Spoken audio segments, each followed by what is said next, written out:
G'day viewers and welcome back. If this is your first time here, welcome. I hope you enjoy. I can teach you something and you consider subscribing.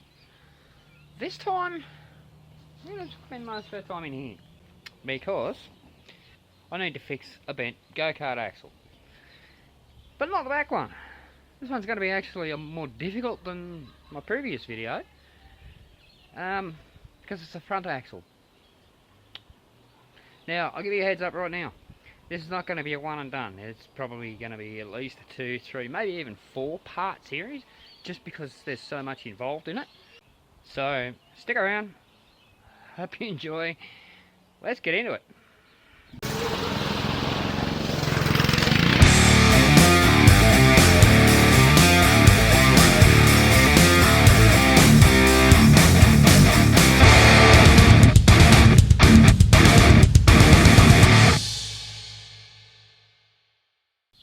This is my go-kart I built in 2013.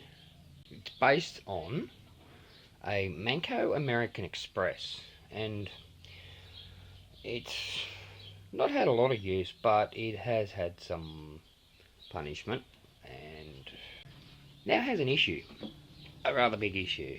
You have a look, just at the camber of that wheel, that's way too much. Now this is supposed to have 50mm or 2 inches of ground clearance. Now, if we have a look there, we can see one side is drastically different to the other. There's nothing here, and there's a bit there, but still it's not 50mm anywhere, because it's bent right here. You can actually see the bend.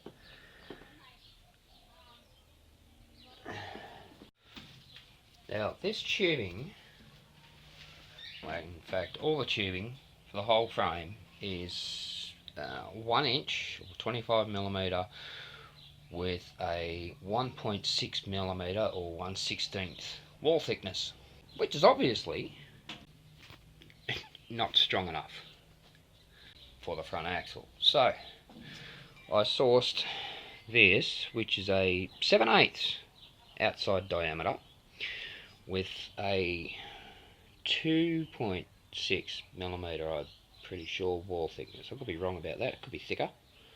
That's going to stand up to the abuse that didn't. So as I said, I sourced this and had it bent to the original specs. I'm just going to use this to point out just exactly how bent that is. I've put that piece in behind the axle and it's sitting, you probably can't see it, it's parallel to the axle. That's how it should look. As you can see, it's, well, more than just slightly bent. Not quite. This piece that I had made up, well, after consulting the original plans, drawings, I realised that this, which was at 15 degrees, should have been at 20 degrees. So I had to go and have that adjusted, and it now, it kind of looks like the same angle. You can see this one's still a little bit high there. That's exactly right. But there you go. So the first thing I need to do is set it up so that we can straighten these, get them back to where they should be. Then I'm going to cut both of these off and use this piece as a guide and strengthening piece. Insert that into the tube, weld it all back together. But first we need to straighten these. Alright, step 1, I've strapped it down. Now this is a 3x2, so that's going to give me my ground clearance, my actual height. And you can see with that just how far up, just how bent they are. So that's all strapped down, strapped together to the frame that's holding it. Now, what I hope to do is kind of the same thing around the ends and pull the ends down pretty much so they're, well, so it straightens out those pipes, those tubes. Now, I probably should have a bit more spacing under there so I get spring back, so I take care of spring back, but the tyres are flat, so they're going to pull down more than they need to and then can spring back to where they need to be. I'm going to give that a shot.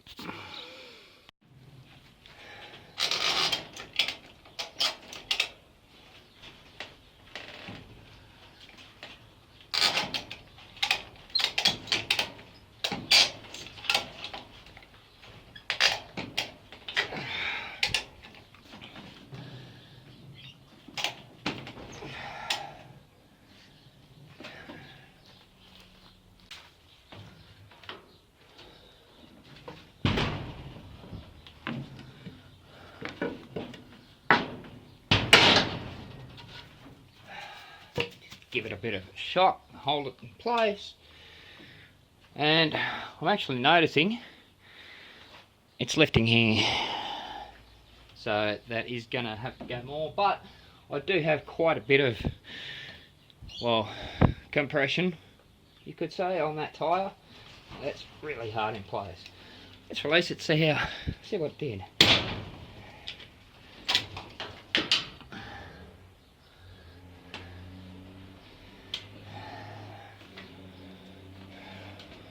Well, it's still on the ground there, so to speak, but it is up over there. So let's go ahead and retension this. See if we can't pull that back down a bit more.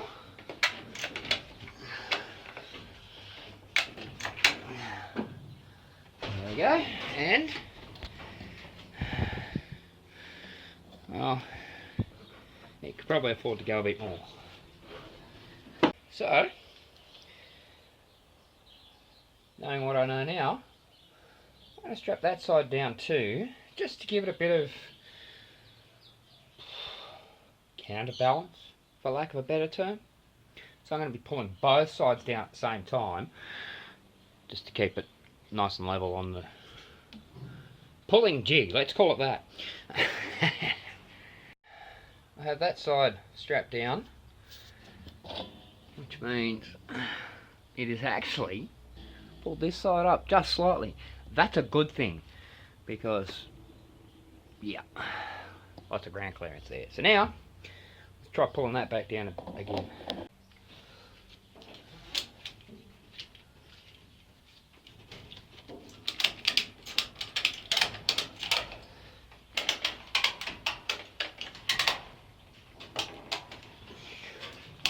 I don't know about you guys, but I actually saw this bend. You can see the paint's now cracked. That's fine, because I'm going to have to cut and do all that anyway. Now let's see if we can get the other side down a bit. Okay, let's stretch this out a bit.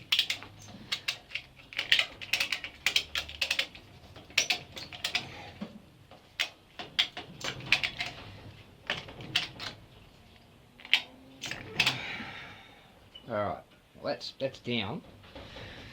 Let's shock it a bit. The same as we did with the other side, we'll just give it a knock with a hammer. See if that makes any difference.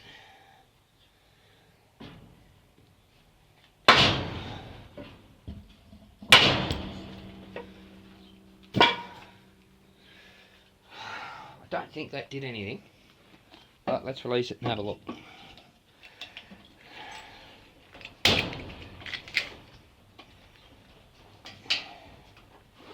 Yeah, not really. And that was pretty much as tight as I could get that, so it's simply because the tyre's in the way. So I'm going to remove that wheel That's alright, it's only one nut. I'm going to take the wheel off. We can pull it down a bit more then.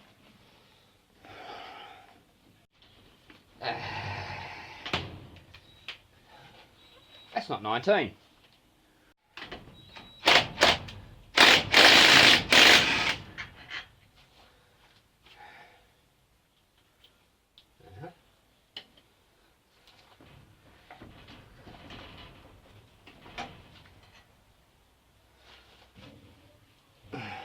That's interesting.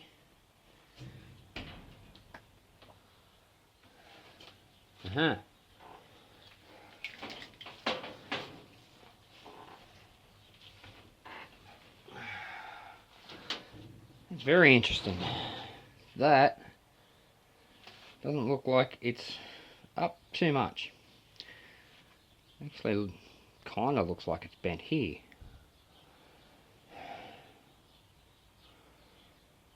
Let's get a ruler. This side we have. Now, I've released the tension on that, so that's just sitting. And that is,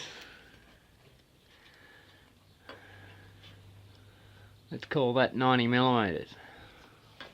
Let's check the other side.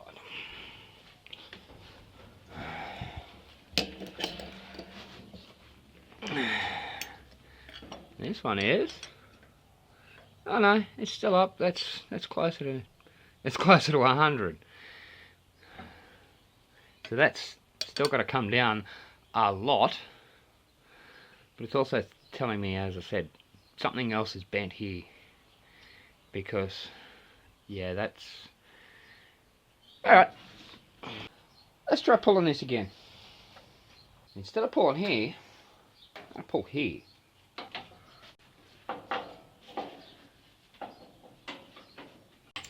Let's see how that goes.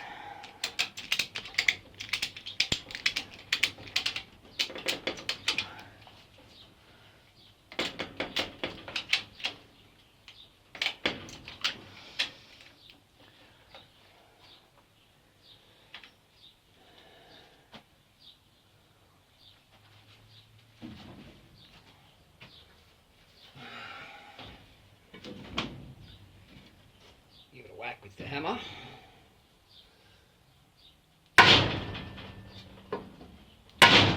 That one actually feels kind of solid.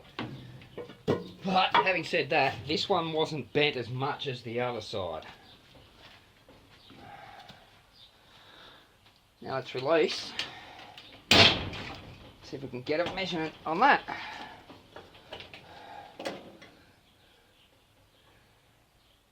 That's closer, it's about 93. You know what? I'm actually going to leave that, and I can tweak that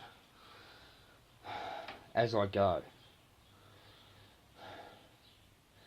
So that's setup part 1 done. Now I need to move on to setup part 2, which pretty much involves taking all this apart. But that seems like a logical place to end this episode.